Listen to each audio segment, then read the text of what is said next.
Yes, I I think missed so many. I'm fucking... Let me check at the beginning first just to make sure. I'm pretty sure we're good here. I know there's a colored gem in stage 10. It's like 10 or 12. Oh wait, I missed one here actually. Okay. I'll say there's still the other colored gems we didn't get. We're still There's missing another one regular of them. gem I got. I don't know if I got them all from... That could also be why the percentage is off. I keep forgetting a lot of the other gems we didn't get yet. Yeah, because they expect us to backtrack. Yup. Well, I mean... Yeah, say, did we get... If I remember, we got a regular gem or a special gem here. I'll get them both again regardless. Yeah, good. Retrace our steps. It has been a while, so we need to remember where we're at. Yeah, freaking devs and publishers really should be learning that smaller budget titles are not a bad way to go to freaking, you know. The problem is that a lot of the companies are now at the mercy of publishers, or not publishers, yeah, stakeholders. That's because true. they expect games to basically be infinite growth, which is not how it fucking works. Mm-hmm. Oh yeah. It's that philosophy that's basically destroying gaming. Yep. At least in the AAA sphere. Yeah, freaking. I feel like that stopped happening with movies. Yeah.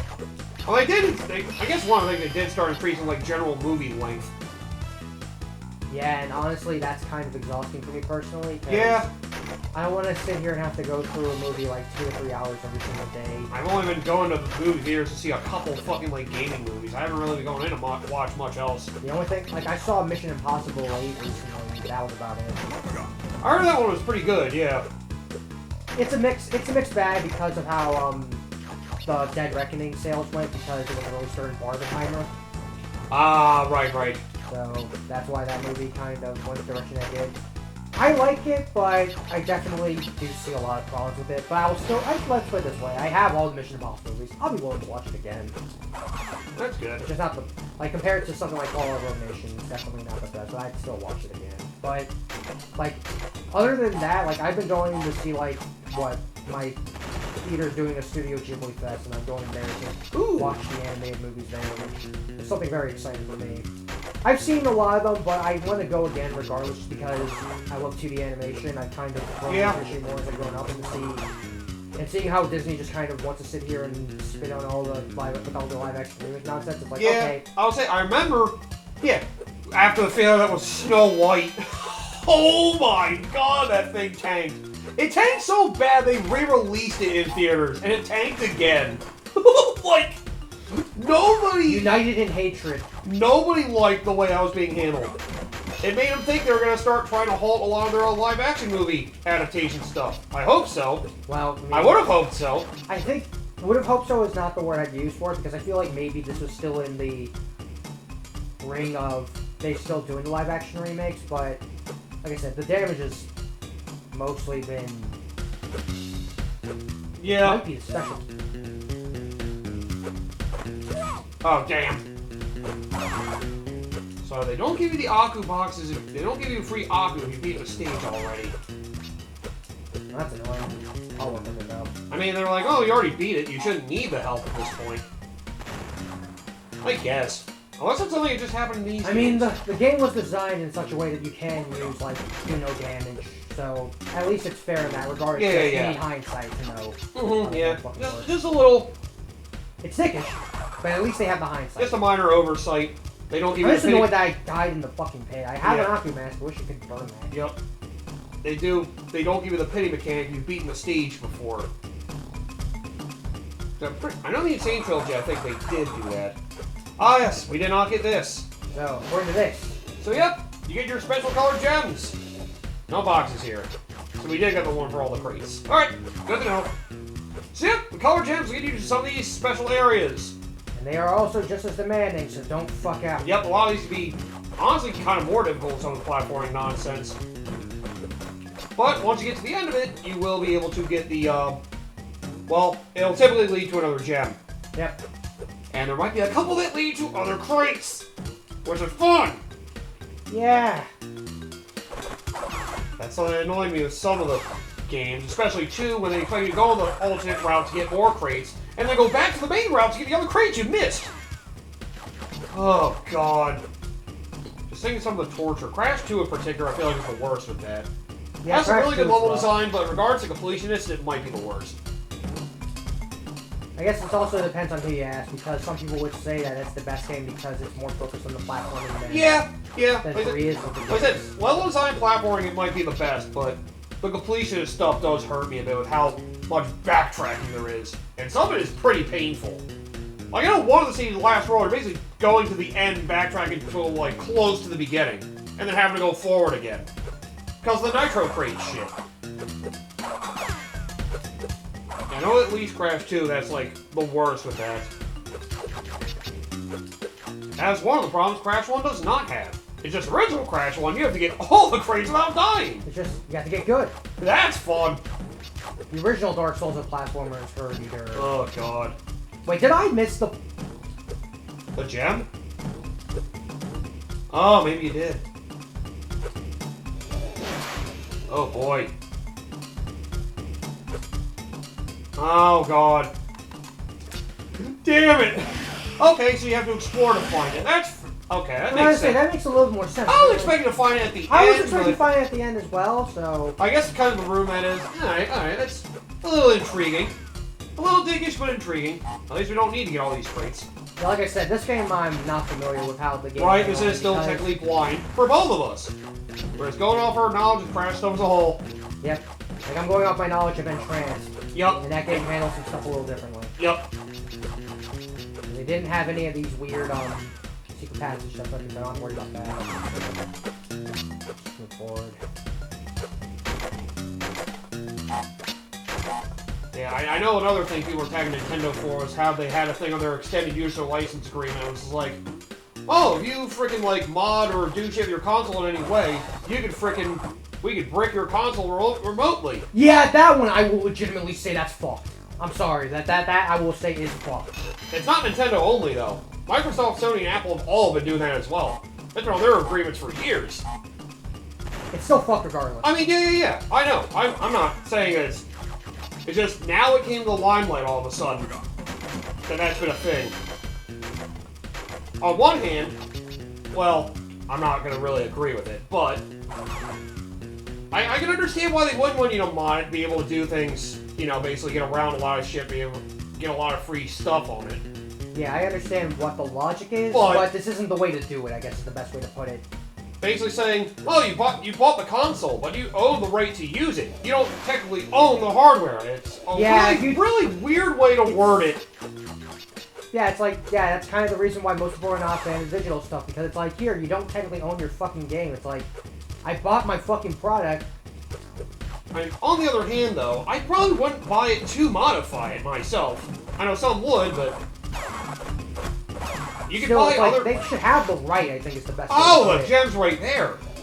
I was wondering what the other path was. I'm like, well, there we go. That was it.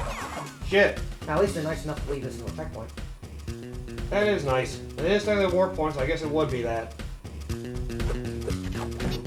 But yeah. Let me just put it this way. I understand the logic.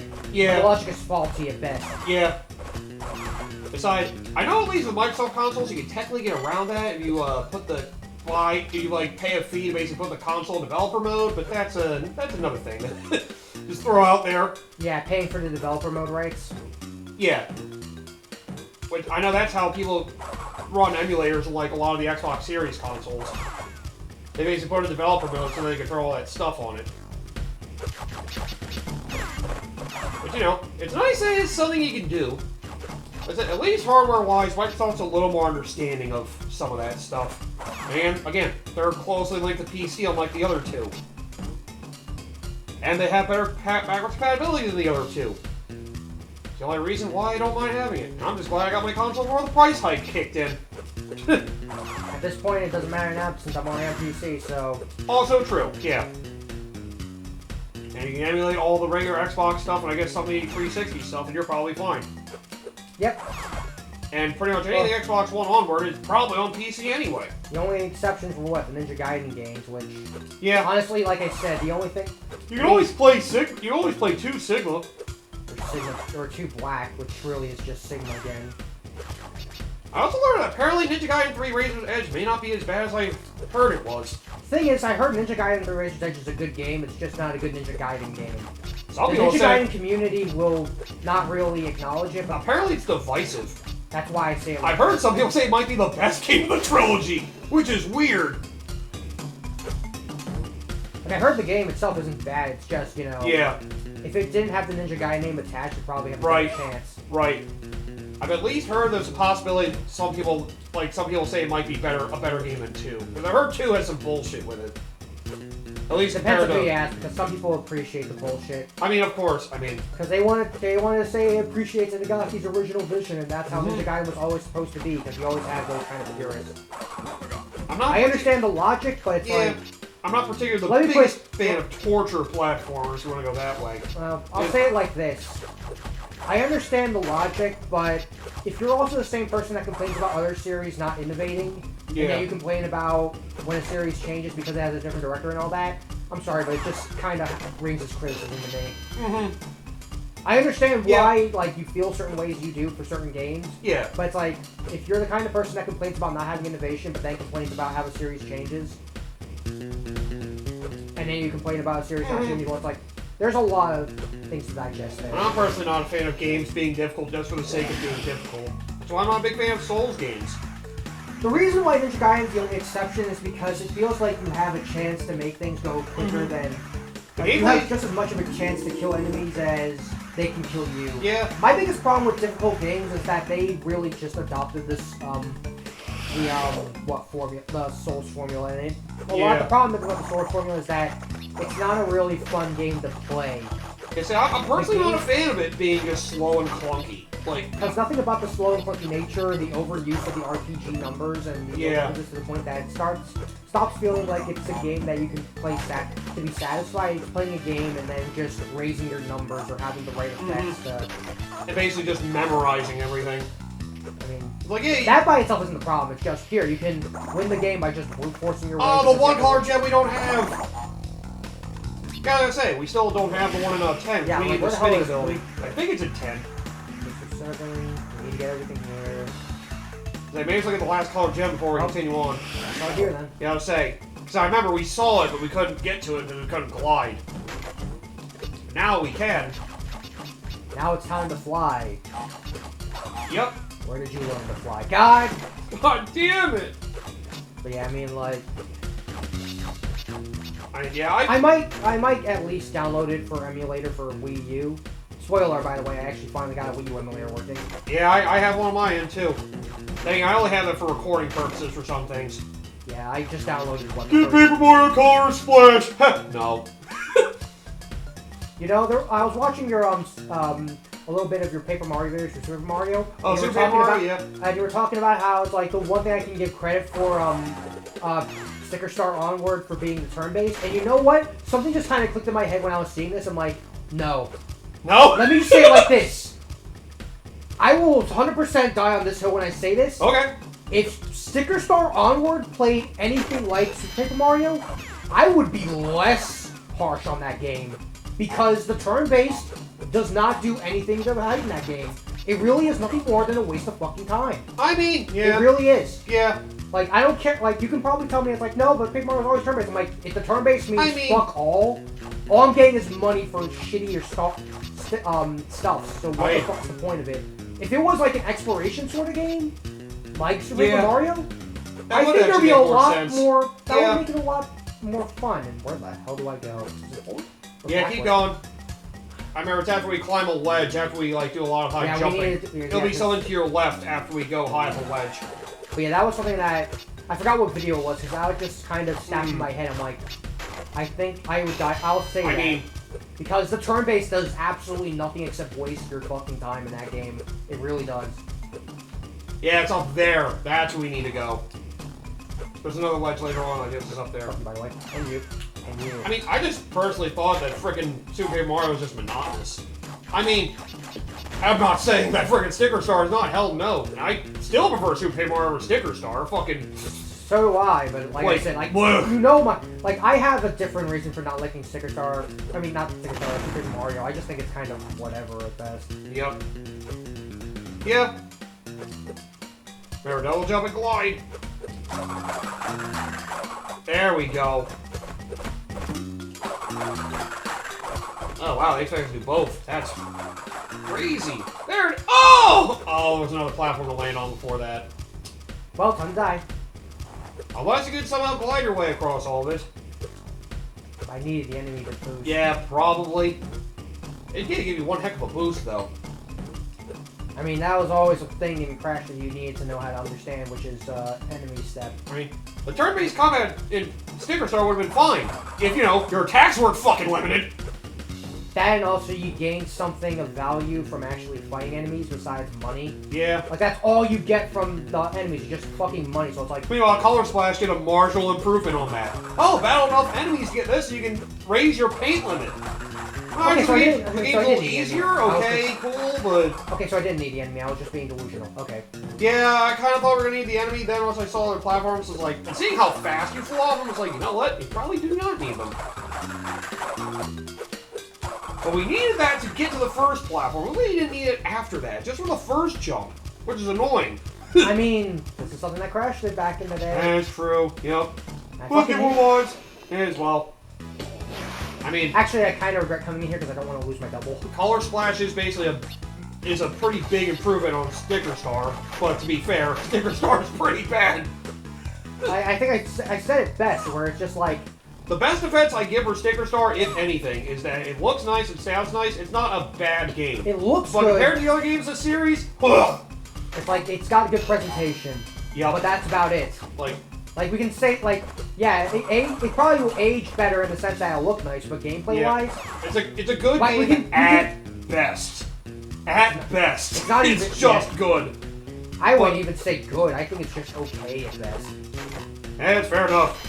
I mean, you really hate it, I Good, get it. it's like, good would imply that there's actually something of value that I actually liked about it. Oh, God, I don't look forward to going back to it. Oh, well, Like I said, like the more I sit down and look at Sticker Star, it's like there is nothing about that game I actually like. the other problem I have with Super Paper Mario in particular is it was the one Paper Mario game that wasted your time more than any of the others. Like, it loved to make you drag on to do something for, like, no reason. I'd say Sticker Star also does that pretty bad. That was too. more for the exploration for the sticker hunting, which, yeah, I guess you could say it was a bit monotonous as well, but as annoying as it was, at least it had a purpose. I'd say that, but even like the game itself doesn't do a good job even trying to justify half of the stuff it makes you do. We're in stages 6 and 8 if you're trying to do some of the other Or gems. 6. Yep. Shit. I mean, the game itself, if you don't like the way it plays, you can say the whole thing is a waste of time. Yeah. There is a puzzle element to it. It's just how many Like I people are said, gonna if put it up with played more like Super Paper Mario, I think the puzzle element could have actually carried it a lot further. Yeah. Because the turn-based does nothing more than waste the game's fucking time. There's nothing to justify it. Yeah. And, to put it mildly, Just, if you had just the stickers being special oh attacks. crap, I need you. Oh. Unless. Oh god, this is actually kind of scary.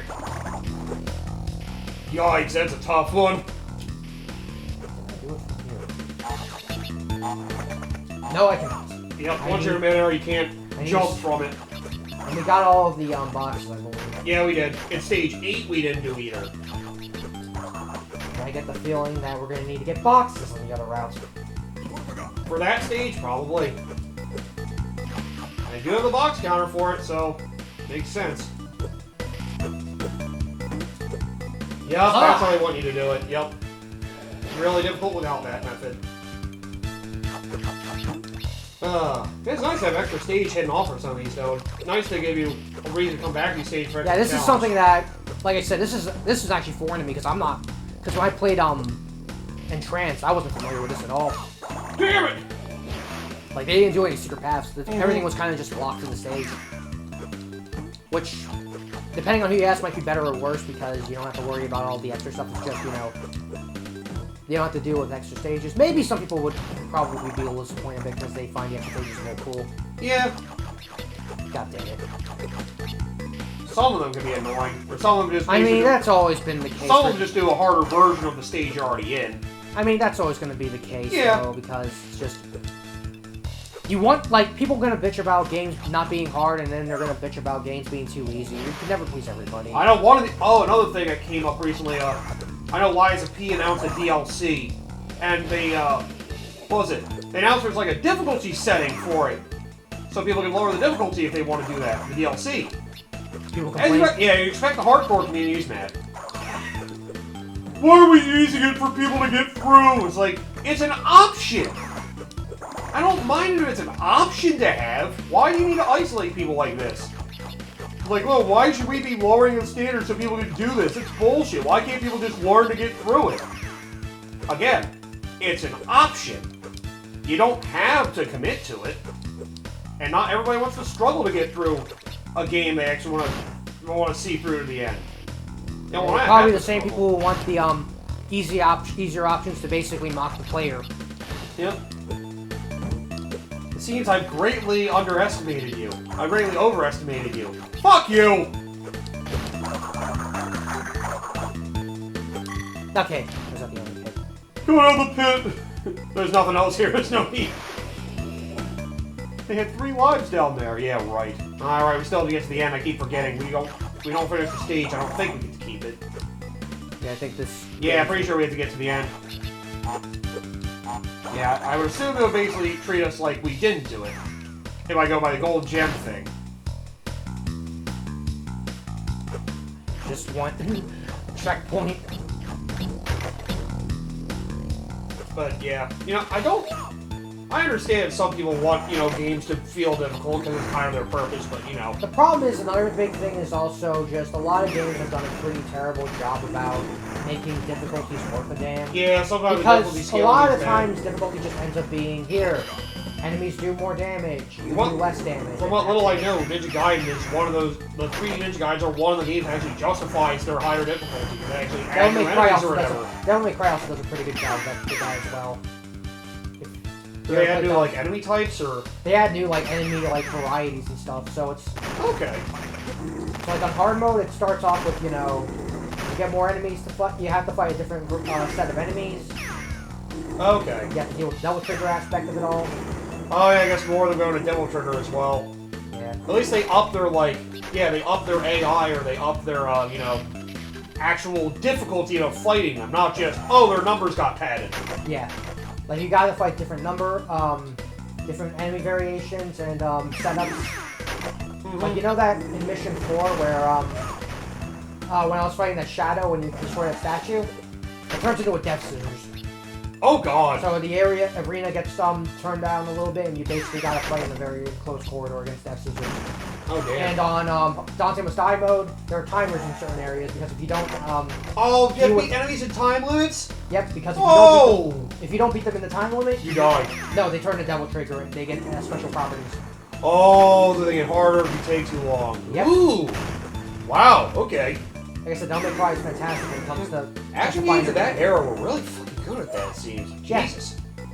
Like I said, Ninja Gaiden and Devil May Cry are probably like the 2 I can think on top of my head that were they were like really excellent. They're like the pinnacle of that genre. Yeah, because like I said, I beat God of War on God mode, and the layouts don't change very much, but people did like it because you still have a different kind of what the word is tools to use when you're playing on different difficulties.